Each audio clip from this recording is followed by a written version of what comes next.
આજે તો ભાઈ લોકો કટલા માછલી પણ આવી જ ગઈ અને સુનિલભાઈ પણ મચ્છી લઈને આવી જ ગયેલો હતો. ચાલો તો વિડીયો તમને શરૂથી જ બતાવું.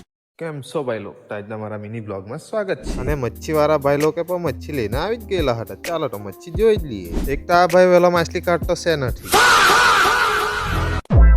ફાઇનલી આ ભાઈ મચ્છી પકડી જ રાખી. ચાલો તો ભાઈ લોકો કઈ મચ્છી છે તે જોઈએ. અને આ ભાઈને તો ખેંચવા આવી જાય તે ભાઈ પગમાં.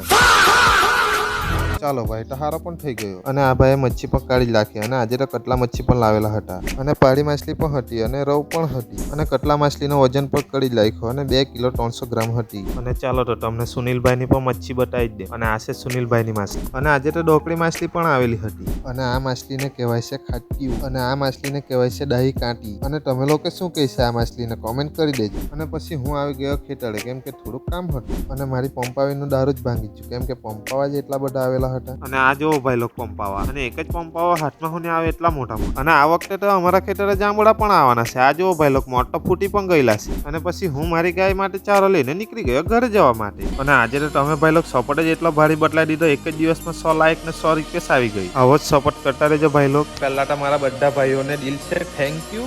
આવો જ સપોર્ટ કરતા રહેજો. લાગશે વાર પણ આવશે મજા. ચાલો તો ભાઈ લોકો આજના વિડીયોમાં આટલું જ. મળીએ નવા વિડીયો સાથે.